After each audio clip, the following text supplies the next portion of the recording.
रुको, कौन हो तुम?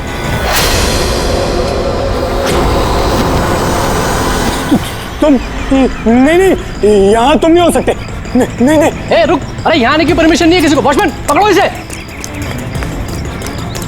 वो देखो भाग रहा है, पकड़ो उसे।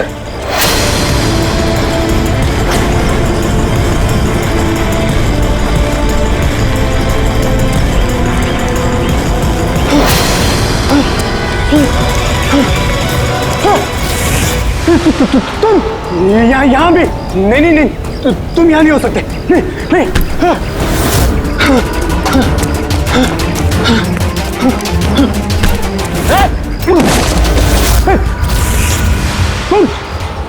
तुम मेरे पीछे क्यों पड़े? तुम मुझे मार दोगे। अरे कौन है? रुक।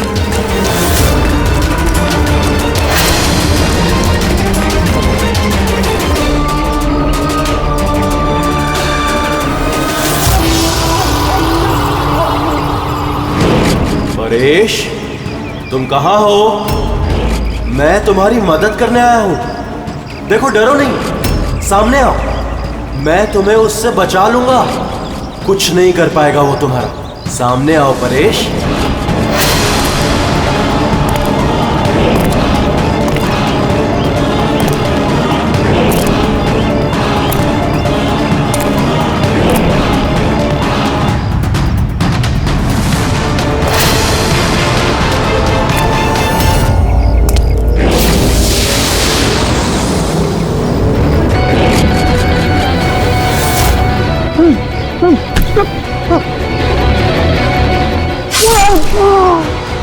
ए, कौन है वहां पे? हाँ?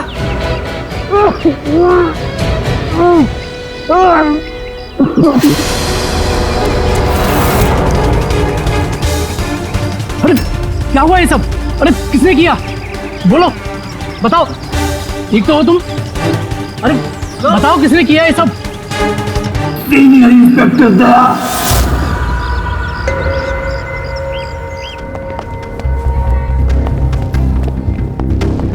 हाँ डॉक्टर साहब। पेशेंट खतरे के बाहर है, लेकिन अभी भी बेहोश है। कौन है, कुछ पता चला? हाँ, इसका नाम परेश है, लेकिन अभी तक बेहोश है। होश में आने के बाद आप लोग मिल सकते हैं। ठीक है डॉक्टर साहब, थैंक यू। वैसे आपने हमें क्यों बुलाया? इनके कारण। इनका कहना है कि हमला करने वाला आप ही की टीम का है। What? क्या बकवास कर रहे हैं आप? सीआईडी का काम होता है आम आदमी को मुजरिमों से बचाना, हमला करना नहीं, समझा? सब सच बकवास ही लगता है, लेकिन ये बकवास नहीं है, क्योंकि पीड़ित ने खुद मुझसे कहा है। क्या बताया उसने? किसने हमला किया उस पर, बताओ। दया। What? क्या क्या बोल क्या रहे हो? मैंने उसमें हमला किया? हाँ, उसने मुझसे यही कहा है कि आपने ही उस पर हमला किया है और आप उसे जान से मारना चाहते हो। क्या? मैं उसकी जान लेना चाहता हूँ? हाँ सर, मुझे लगता है कि आपको दया को अरेस्ट कर लेना चाहिए। हमें हमारा काम बताने की जरूरत नहीं है, समझा? मुझे पता था कि आप अपने कलीग का ही साथ देंगे। देखा, चोर चोर मौसेरे भाई। ज्यादा जज मत बन, समझा? और तुम्हारी सर्टिफिकेट की जरूरत नहीं है हमें। परेश को कैसे जानते हो तुम? मैं उसे नहीं जानता सर। तो फिर? सर, ये हमारी कंस्ट्रक्शन साइट पर हमें मिला था। हमें देखकर ऐसे बिहेव कर रहा था कि जैसे इसने कोई भूत देख लिया हो, और फिर एकदम से अंदर भाग गया। और थोड़ी देर बाद इसकी चीख हमें सुनाई दी। जब हम वहां पहुंचे तो वो बुरी तरह जख्मी हालत में पड़ा था, और उसने उसी हालत में हमें बताया कि उस पर हमला दया ने किया है। मैं एक समय पे दो जगह पे नहीं हो सकता। मैं सुबह से ब्यूरो में था। तसल्ली के लिए तुम वो सीसीटीवी फुटेज देख सकते हो, समझे? लेकिन फिर उसने आपका नाम क्यों लिया? एक काम कीजिए, अब जाइए यहाँ से, जाइए। बहुत बोल दिया। Thank you very much doctor साहब। समझ में नहीं आ रहा था, जब तुम ब्यूरो में ही थे तो फिर परेश ने ऐसे क्यों कहा कि दया ने उस पर हमला किया?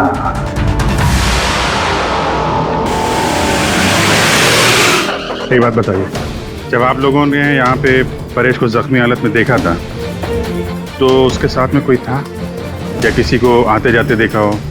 नहीं साहब, वो अकेला ही था। लेकिन सर, उसने इंस्पेक्टर दया का पता है, उसने दया का नाम बोला। हम यहाँ वो जानने आए जो उसने नहीं बोला, समझे आप? और दया ऐसा नहीं कर सकता। सर आप इतने यकीन से कैसे कह सकते हैं कि दया सर ऐसा कुछ नहीं कर सकते हैं? जो आदमी अपनी जान दांव पे लगा के दूसरों की जान बचाता हो वो किसी का खून नहीं कर सकता। खुद से ज्यादा मुझे दया पे भरोसा है, समझे?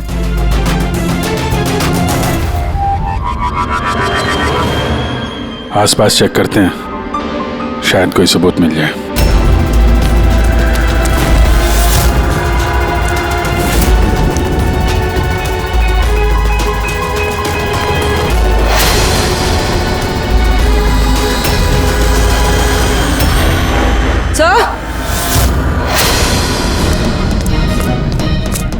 सर ये देखिए। ओह नो, है कौन ये? जिंदा है। हेलो एम्बुलेंस, ये मालमणी के पास अंडर कंस्ट्रक्शन बिल्डिंग है, वहां पे भेजो जल्दी। तुम लोग जानते हो इसे? ये तो सुबह सर है, ये 2-3 बार पहले फ्लैट देखने आ चुके हैं। लेकिन सर इसे हुआ क्या है? शायद ऊपर से गिरा है।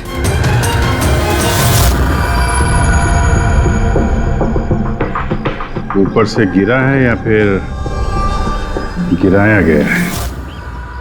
पेशेंट की कंडीशन स्टेबल है, ये बहुत जल्द होश में आ जाएगी। गुड।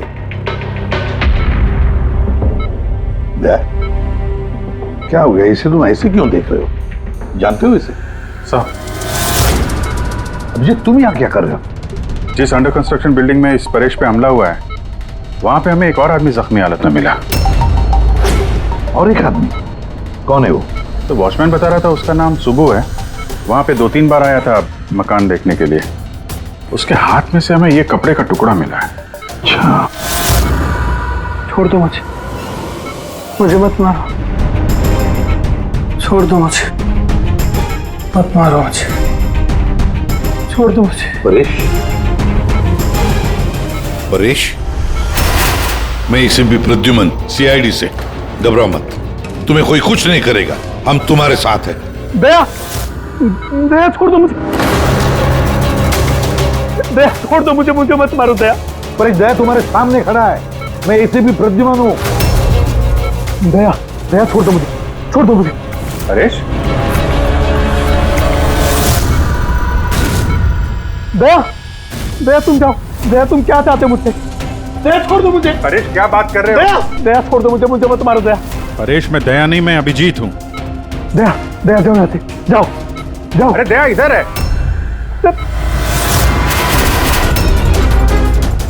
दया छोड़ दो मुझे, मुझे मत मार दो दया। परेश इधर देखो, हम पहले मिल चुके हैं, तुम जानते हो मुझे। दया छोड़ दो मुझे, मुझे मत मारो। सब दया हो, तुम सब दया हो, मुझे मत मारो। डॉक्टर, दया छोड़ दो मुझे। डॉक्टर, दया छोड़ दो मुझे। डॉक्टर साहब, देखिए ना क्या हो गया इसको? दया छोड़ दो मुझे, मुझे एक मिनट, सब दया कुछ नहीं होगा तुम्हें। एक मिनट, सब दया हो तुम।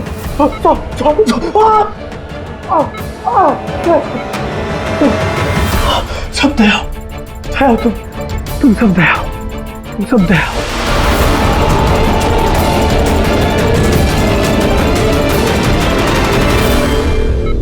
ये चक्कर है क्या? और हर किसी के चेहरे में उसे मेरा चेहरा नजर आता है। हाँ वही तो, इसलिए जब उसने उस आर्किटेक्ट को, उसके असिस्टेंट को, उस वॉचमैन को देखा तो ऐसे बर्ताव करने लगा जैसे उसने भूत देखा है। और उसके दिमाग का भूत दया तुम हो। तुम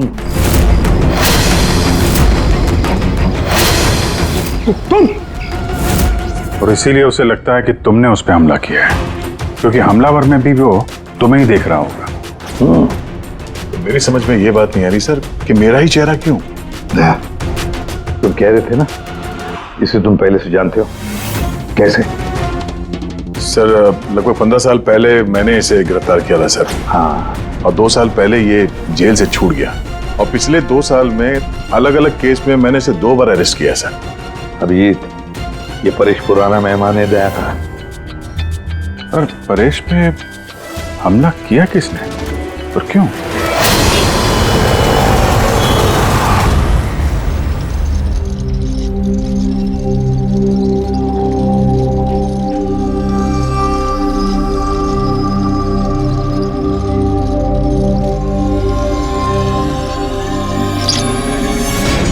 अरे मैडम जरा ध्यान से।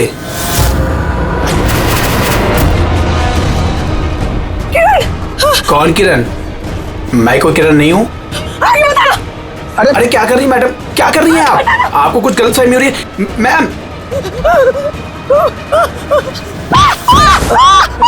अरे मैडम, आप ठीक तो हो ना? किरण? कौन किरण?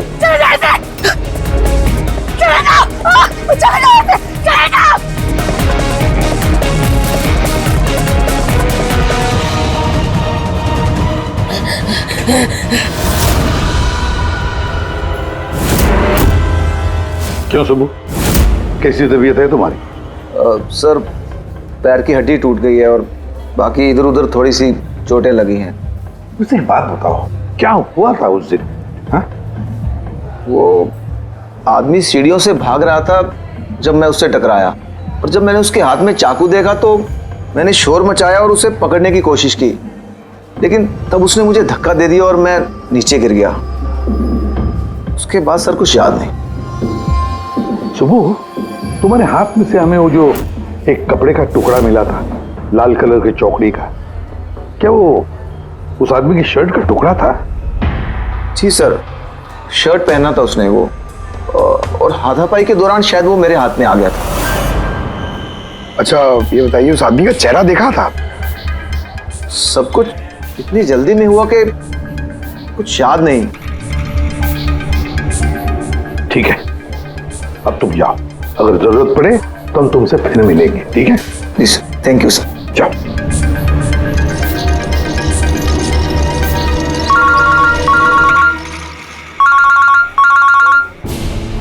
आदया, क्या? कहां पर? अच्छा ठीक है, मैं अभिजीत और पूर्वी को भेजता हूं उधर। हाँ हाँ, अभी अभी। यस। क्या हुआ सर? मैं बता रहा था कि किसी सुपरमार्केट में एक औरत आसपास के सभी लोगों पर हमला कर रही थी और हर एक को किरण किरण किरण नाम से पुकार रही थी। देखिए मैडम, हम लोग सीआईडी से हैं, आपकी मदद करने के लिए आए हैं, ठीक है? ये चाकू हमें दीजिए। तुम्हें किरण हो? देखिए मैडम, मैं किरण नहीं हूँ, मैं इंस्पेक्टर अभिजीत हूँ। मैं तुम्हें भी जान से मार दूंगी। मैं नहीं छोड़ूंगी। आप प्लीज नहीं छोड़ूंगी। चाकू रखिए। तुम भी किरण हो, मैं बोल। क्या हुआ? सॉरी। Oh no.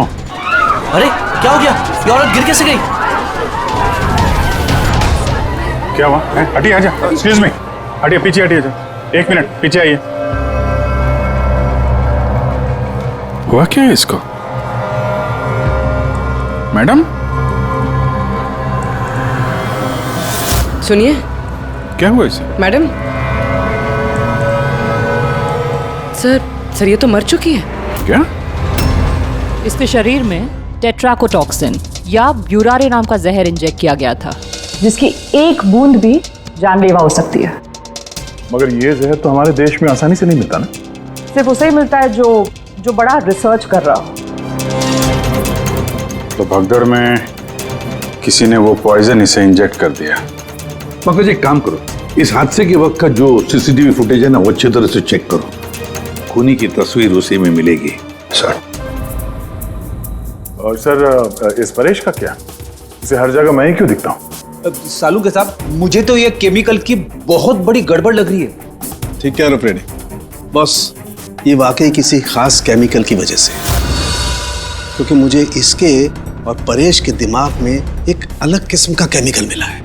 तुम्हारे कहने का मतलब है कि इसी केमिकल की वजह से इन दोनों का बर्ताव एक जैसा है और एक ही चेहरा इन दोनों को दिखता है।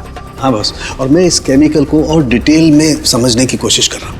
मतलब जब तक इस परेश के दिमाग पर इस केमिकल का असर रहेगा, हमें कोई जवाब नहीं मिलेंगे। और अभिजीत, ये कपड़े का टुकड़ा जो आपने हमें दिया था, इसमें से भी हमें कुछ मिला है। कमाल है तारिका जी, आज तो फोरेंसिक में एक के बाद एक सबूतों का खजाना हाथ लग गया है। क्या मिला क्या आपको? ये कॉटन का कपड़ा है और इसके रेशों में आटे के कुछ ट्रेसेस मिले हैं। आटा? सिर्फ आटा? सिर्फ आटा। हाँ वाकई खजाना तो हाथ लगा है। आटा। सर ये फोटोग्राफ है सर। ये जितने भी लोग हैं इनमें से किसी ने उन्हें पॉइजन का इंजेक्शन दिया सर। अब और एक काम करो, ये जितने सारे लोग हैं ना, इन सब की मूवमेंट ट्रैक करो। शॉपिंग मॉल में खून होने से पहले ये लोग कहाँ थे, कहाँ से आए, क्या क्या कर रहे थे, और खून होने के बाद में देखो ये लोग कहाँ गए। ओके?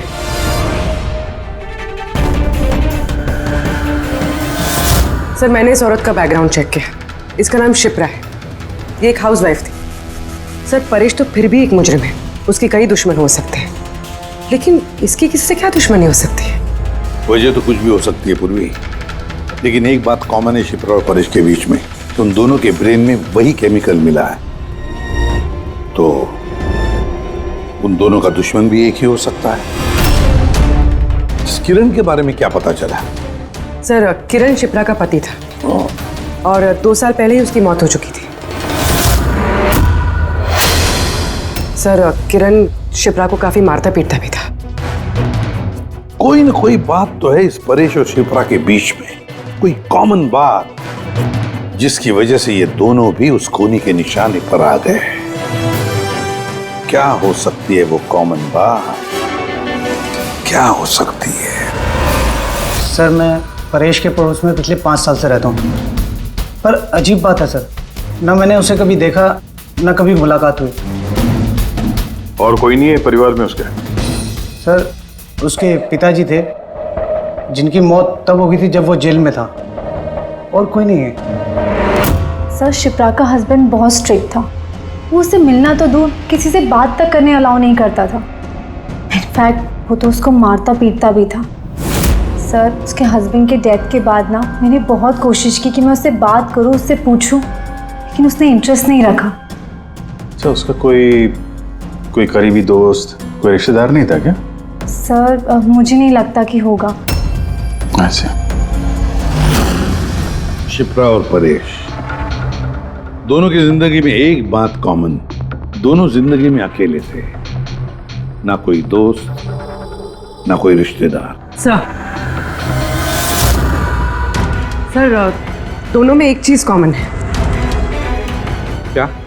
सर, हमने परेश और शिप्रा का कंप्यूटर चेक किया, तो उनकी कंप्यूटर हिस्ट्री से पता चला है कि दोनों ने ही ऑनलाइन सपोर्ट ग्रुप ज्वाइन किया था। अच्छा, ऑनलाइन सपोर्ट ग्रुप मतलब? सर, ये ग्रुप्स है जो डिप्रेशन, लोनलीनेस, ड्रग एडिक्शन और अल्कोहलिज्म में फंसे होते हैं, उनकी काउंसलिंग करता है और उनकी मदद करता है। सर, शिप्रा ने 2 हफ्ते पहले ही एक ऐसा ग्रुप ज्वाइन किया था जो शादीशुदा जिंदगी में परेशान लोगों की मदद करता है, और परेश ने अपने अकेलेपन से निकलने के लिए पिछले महीने ही ऐसा ग्रुप ज्वाइन किया था।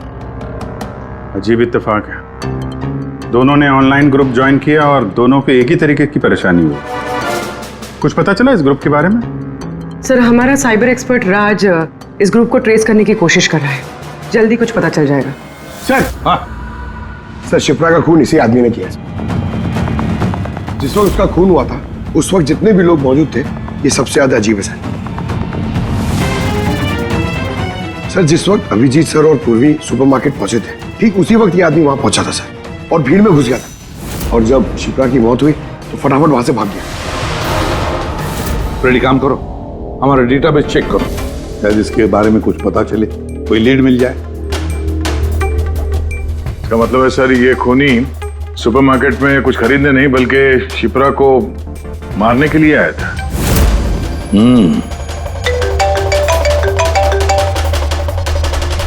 हाँ राज,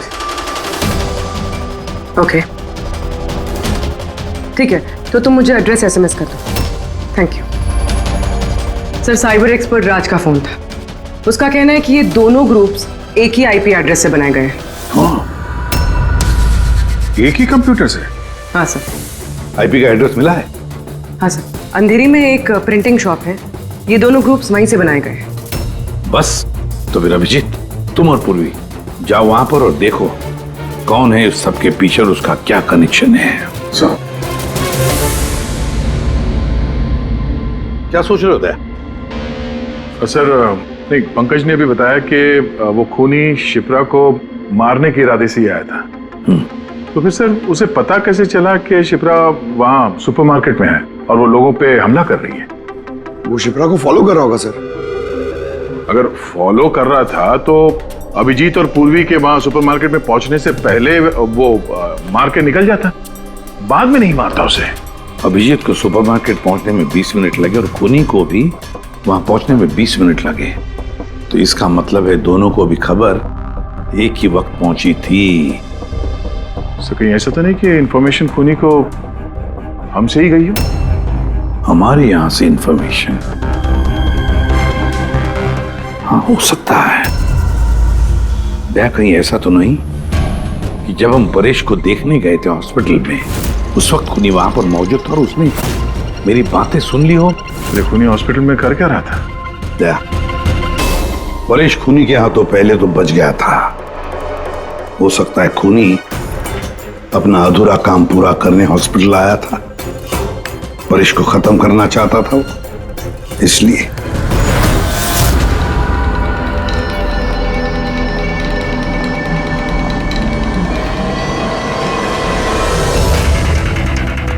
डॉक्टर साहब, क्या आपने इस आदमी को देखा है?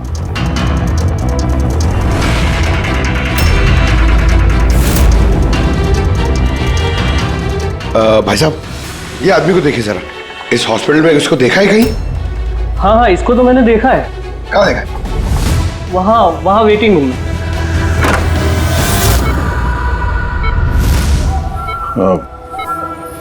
यहाँ कोई आया था क्या? नहीं सर, यहाँ कोई नहीं आया। ठीक।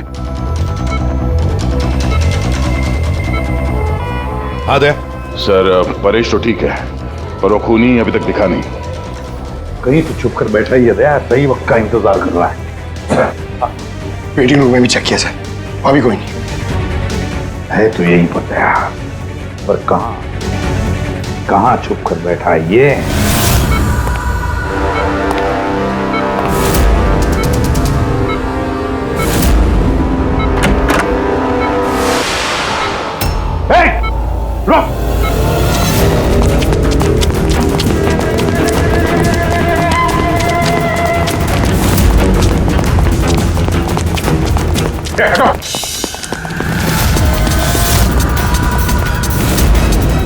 कहाँ भागोगे? रुक!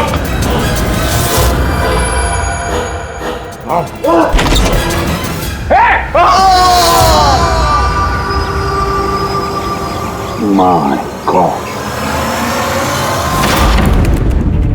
हाँ भाई, क्या मिला? सर, ये दोनों साइड डिलीट किए जा चुके हैं, अब वो ऑपरेशनल नहीं है। मतलब अपराधी ने सबूत मिटा दिया?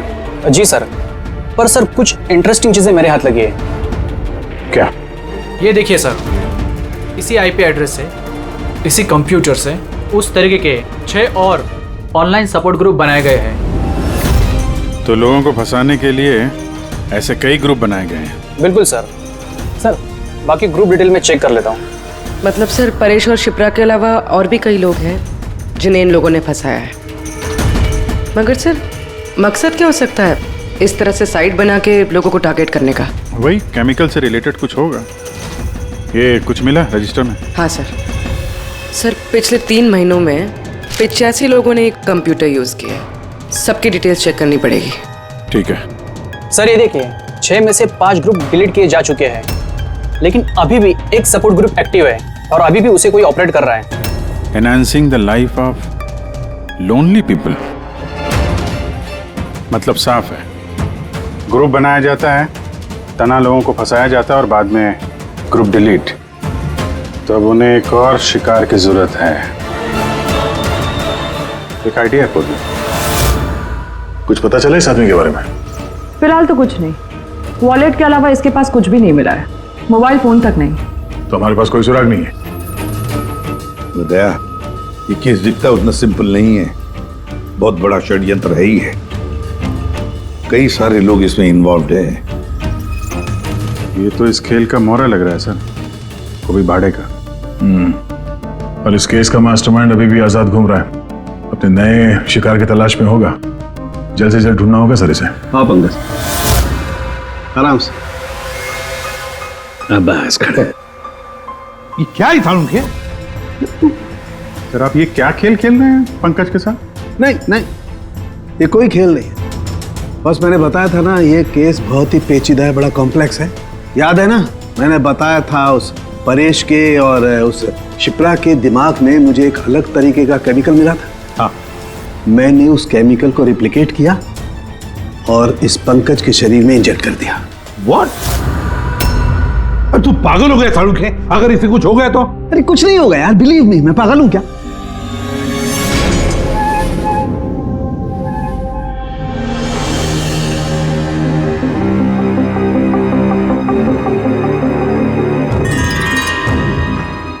पंकज, अब आंखें खोलो, देखो तुम्हारे सामने कौन खड़ा है। तो फ्रेडी सर है। ग्रेट, ये फ्रेडी सर है ना?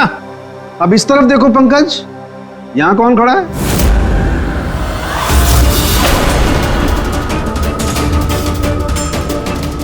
ये कैसे हो सकता है? ये इधर फ्रेडी सर, यहां फ्रेडी सर। मतलब शाहरुख है, ये परेश और शिप्रा के साथ यही हो रहा? बंद कर। बस बस, पट्टी लगा लो, पट्टी लगा लो, बस। ये देखा बस, इसे फ्रेगोली सिंड्रोम कहते हैं। इस सिंड्रोम में इंसान को एक ही चेहरा हर चेहरे में दिखाई देता है। उस इंसान का चेहरा जिसे या तो वो सबसे ज्यादा नफरत करता है या जिससे सबसे ज्यादा डरता है। पंकज, मुझसे इतनी नफरत करता है तू? अरे सर, आपसे नफरत थोड़ी करता हूँ सर, आपसे तो मैं डरता हूँ। पंकज को मैंने इस केमिकल का बहुत थोड़ा सा डोज दिया, इसीलिए इस पर वैसा असर नहीं हुआ जैसा शिप्रा पर और परेश पर हुआ था। परेश और शिप्रा को तो इतना हैवी डोज दिया गया था कि उनके दिमाग पर गहरा असर हुआ और साइकोसिस लेवल पर पहुंच गए। इसलिए दोनों ऐसा रिएक्ट कर रहे थे जैसे सामने भूत दिख गया हो। तो इसका मतलब जैसे जैसे परेश के दिमाग से ये केमिकल का असर कम होगा, नॉर्मल हो जाएगा और हमें अपराधी तक पहुंचने का जरिया मिल जाएगा। हो सकता है, लेकिन दावा नहीं कर सकते। और हाँ, हम ये भी नहीं कह सकते कि इस केमिकल का असर कितने दिनों में खत्म होगा।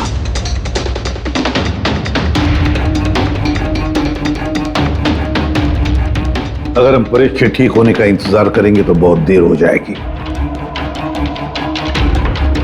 हमें कोई और तरीका ढूंढना होगा, कोई और तरीका। हाँ पूर्वी। सर, मैंने वो ऑनलाइन ग्रुप पे रजिस्टर कर लिया है और डिटेल्स भी एकदम परेश और शिप्रा की तरह थी। नो फ्रेंड्स, नो फैमिली, एकदम अकेले। उन लोगों को ऐसे लोगों की तलाश है। ये तुम्हारा ट्रैकर, इससे पता चलता रहेगा तुम्हारे मूवमेंट के बारे में। और ये तुम्हारा कैमरा। हमारे पास सिर्फ ये वॉलेट है सर, उस आदमी की पहचान और असलियत जानने के लिए, और ये कुछ चीजें मिली है साथ में। पेट्रोल पंप का बिल, ये होटल का मैच बॉक्स, खरीदा हुआ मैच बॉक्स, ये नंबर किसका है? ये सेलफोन लगता है किसका? सर हम इस पेट्रोल पंप पे गए थे, वहां से पता चला सर ये आदमी महीने में 2-3 बार वहां पे आता है और सीसीटीवी फुटेज में हमने देखा कि वो अपने बाइक पे हर बार अलग अलग नंबर प्लेट लगा के आता है।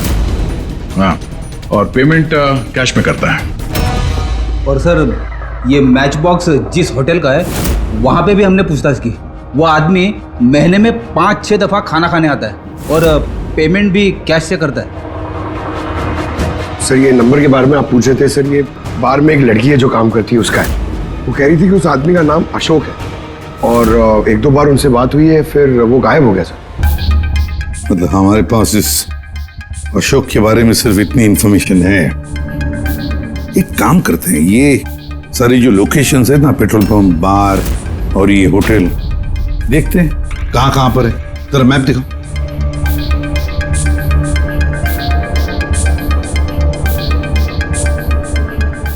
ये वो जगह है जहाँ पे वो पेट्रोल पंप है। सर यहाँ पे बाहर है सर। और सर ये होटल है। बार, ये होटल, पेट्रोल पंप।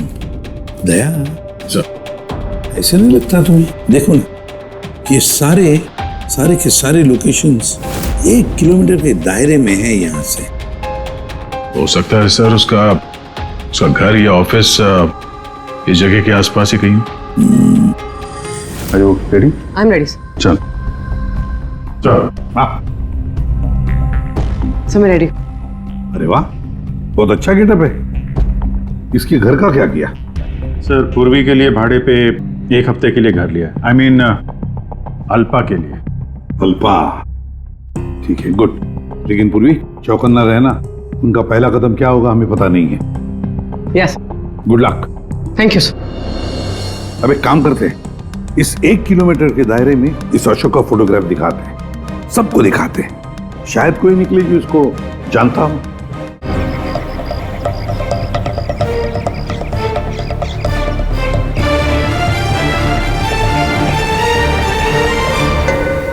पूर्वी।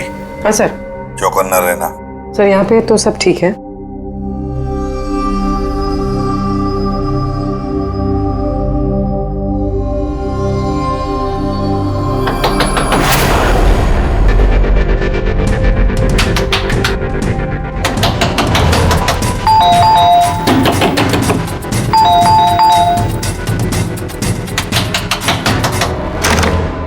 जी कहिए। वो मेरे पीछे ना कुछ गुंडे पड़े, मैं अंदर आ सकती हूँ प्लीज?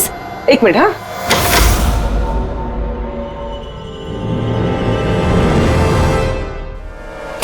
हाँ हाँ जल्दी आओ। क्या क्या क्या हुआ क्या तुम्हें? अरे ये तो आदित्य है, शिप्रा की पड़ोसन।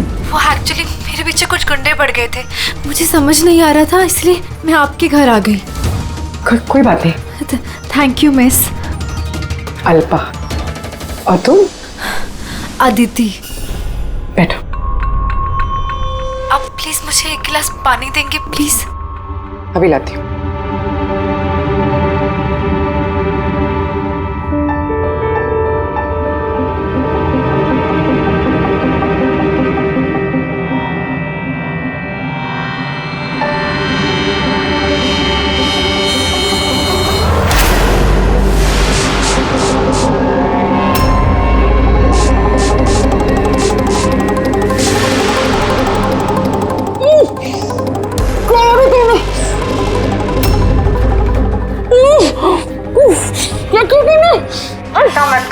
कुछ ऐसा नहीं किया, ज्यादा दर्द नहीं दूंगी तुझे मैं। पूर्वी,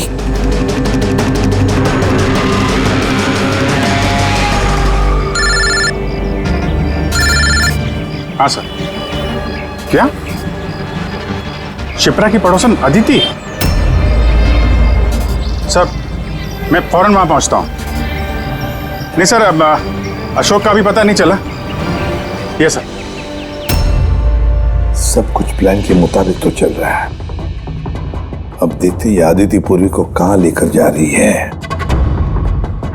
अरे ये क्या, ट्रैकर एक ही जगह पे मूवी नहीं हो रहा? कहीं ऐसा तो नहीं उन लोगों को ट्रैकर के बारे में पता चला हो, निकाल कर फेंक दिया हो? माय गॉड, अब तक पहुंचेंगे कैसे इन सब तक?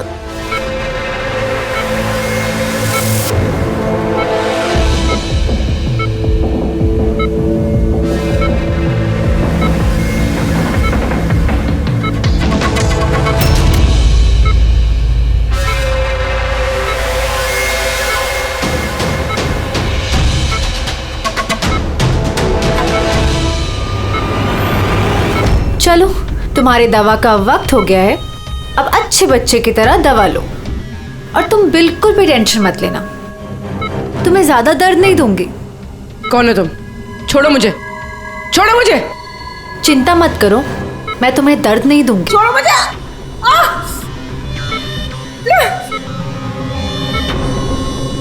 मैंने तुम्हें मना किया था ना कि कुछ दिनों के लिए हम किसी नए लोगों को नहीं लाएंगे, क्योंकि सीआईडी वाले हमें पागलों की तरह ढूंढ रहे हैं। हमारी कोई भी लापरवाही हमें बहुत महंगी पड़ सकती है। सर अदिति का घर बंद था, दरवाजा तोड़ के हम लोग अंदर भी घुसे पर कुछ हाथ नहीं लगा सर। इस अशोक का भी कुछ पता नहीं चल रहा है। सर ऐसा लग रहा है हमारे लिए सारे रास्ते बंद हो गए। नहीं फ्रेडी, हमारे लिए कोई रास्ता बंद नहीं होता, हम सीआईडी वाले रास्ता बनाते हैं। सर वो लोग कहीं पूर्वी को केमिकल इंजेक्शन ना दे दे। नहीं, कुछ नहीं करेंगे वो लोग, पूरी को कुछ नहीं होगा। कोई तो बात हम मिस कर रहे हैं, कोई तो बात है जो हमसे छूट रही है, पर क्या क्या हो सकती है वो बात? सर वो कपड़े का टुकड़ा जो हमें सुबह के हाथ में मिला था, उसके रेशे में आटा मिला था हमें। हाँ सर, आटा। जब मैं अशोक के बारे में रोड पे लोगों से पूछ रहा था, हाँ, तो वहां पे मैंने एक आटा की चक्की देखी थी और उसके पीछे एक पुरानी बिल्डिंग भी है। तो फिर जरूर वो आदमी जिसने परेश पर हमला किया उस आटे की चक्की के आसपास ही रहता होगा, इसीलिए तो उसकी शर्ट पर आटा आ गया। सर ये भी तो हो सकता है कि परेश पे हमला करने वाला अशोक ही हो। सर वो कपड़े का टुकड़ा भी अशोक का ही हो सकता है। ये भी हो सकता है कि परेश पे हमला करने वाला और ये अशोक दोनों एक गैंग के लिए काम करते हो और वो गैंग आटे के चक्की के आसपास होगा। सबके सब आटे के चक्की के आसपास ही हो गया अभिजीत, और पूर्वी को भी उस चक्की के आसपास ही रखा होगा।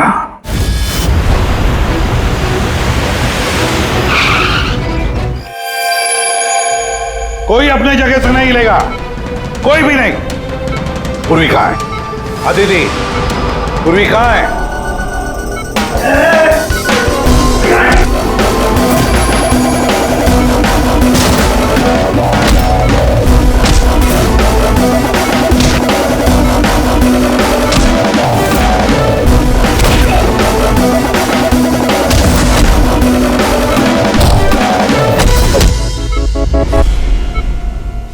सब नर्सेज और डॉक्टर इस तरफ आ जाओ। चले। चलो तुम भी जल्दी। डॉक्टर अदिति, पूर्वी कहाँ है? पूर्वी कहाँ है?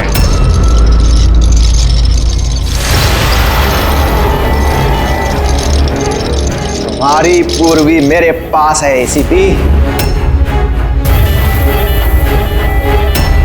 सुब्बू तुम?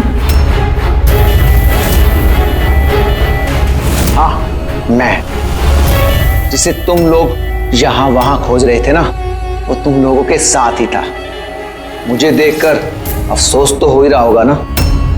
मुझे पता था सीआईडी कोई भी काम अधूरा नहीं छोड़ेगी, इसलिए मैं अपना हर कदम फूंक फूंक कर रख रहा था। लेकिन इस अदिति की बेवकूफी की वजह से सब गड़बड़ हो गया और मुझे फंसाने के लिए तुमने अपने इस ऑफिसर को मेरे पास भेज दिया। लेकिन अब ये मेरे जाल में फंस चुकी है और मुझे यही यहां से बाहर निकालेगी। तुम्हें क्या लगता है पूर्वी की आड़ लेकर तुम हमसे बच जाओगे? नहीं, लगता नहीं है, ऐसा ही होगा। अगर तुम अपने इस बहादुर ऑफिसर को जिंदा देखना चाहते हो तो मुझे यहां से जाने दो, नहीं तो मैं ये केमिकल इसके अंदर इंजेक्ट कर दूंगा और उसके बाद क्या होगा तुम लोग सब जानते हो। पर ये सब तुम क्यों कर रहे हो? हाँ? अपने बेटे रवि के लिए। अपने बेटे के लिए? हाँ, मेरे बेटे को पार्किंसन नाम की बीमारी है। मैं अपने केमिकल से उस बीमारी का इलाज ढूंढ रहा हूं और मैं जिस फार्मा में काम करता हूं वो मुझे इंसानों पर उसे ट्राई करने नहीं देते। इसीलिए तुमने अपने तरीके से लोगों को फंसा के उन पे ये एक्सपेरिमेंट करना शुरू कर दिया। अगर मैं ऐसे नहीं करूंगा तो मैं सही इलाज तक नहीं पहुंच पाऊंगा। कैसे पता चलेगा मुझे कि इन केमिकल्स का इंसानों पर रिएक्शन क्या होता है? और इसीलिए तुम सपोर्ट ग्रुप में ऐसे लोगों को टारगेट करते थे जो अकेले रहते थे, ताकि अगर वो गायब भी हो जाए तो किसी को भनक ना लगे और तुम उन पर अपने एक्सपेरिमेंट्स आराम से करते रहो। हाँ? अकेलेपन से जूझ रहे परेश को मैंने अपने सपोर्ट ग्रुप के जरिए फंसाया और उस पर एक्सपेरिमेंट शुरू किया। लेकिन इन सबकी गलती की वजह से वो यहां से भाग निकला और तुम लोगों के हाथ लग गया। नहीं तो मेरा प्लान कभी फेल नहीं होता। तभी तुम उसकी जान के पीछे पड़े हुए थे। मैं तो उसे अंडर कंस्ट्रक्शन बिल्डिंग में ही मार डालता, लेकिन वो आर्किटेक्ट बीच में आ गया। वहां तुम भी तो जख्मी हालत में मिले थे, ये क्या चक्कर है? परेश को जैसे ही मैंने चाकू मारा मुझे लोगों की आवाज आई और मैं वहां से भागना चाहा और हड़बड़ी में तुम्हारा पैर फिसल गया और तुम सीधे नीचे गिर गए। मैं तो वहां से भी भाग जाता, लेकिन मेरे टूटे हुए पैर की वजह से मैं भाग नहीं पाया। और इसीलिए तुमने विक्टिम होने का ढोंग किया ताकि तुम सेफ भी रहो और किसी को तुम पे शक भी ना हो। और तभी तुम लोगों की नजर मुझ पर पड़ी। और शिप्रा का क्या? उसे तो तुमने किडनैप नहीं किया था, वो तो सुपरमार्केट में घूम रही थी। सपोर्ट ग्रुप में से अदिति ने शिप्रा को चुना और हमने डिसाइड किया कि हम उसे किडनैप नहीं करेंगे और चुपचाप ये ड्रग देते रहेंगे। खिलाड़ी तो तुम शातिर हो पर थोड़े कच्चे हो, नहीं तो हमारे लिए सबूत नहीं छोड़ते तुम। याद है ना तुम्हारा वो शर्ट, उसका एक टुकड़ा, कपड़े का टुकड़ा, उस पर जो आटा लगा था ना, बस उसी के जरिए हम तुम तक पहुंच गए।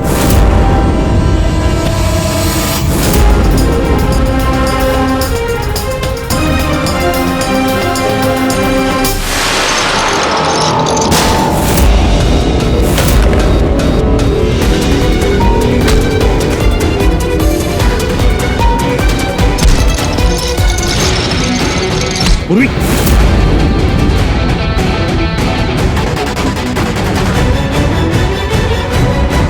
पूर्वी देखो। हाँ, क्या किया तुमने सुब्बू? कभी सोचा है? हाँ? अपने बेटे को बचाने के लिए तुमने न जाने कितने लोगों की जान दांव पर लगा दी, पर यह नहीं सोचा ना कि सही क्या है गलत क्या है। तुम्हारे बेटे को तो हम अच्छी से अच्छी ट्रीटमेंट दिलवाएंगे, मगर तुम्हें जेल की सलाखों के पीछे बिठा देंगे। शायद फांसी का ऑर्डर भी आ जाएगा तब तक।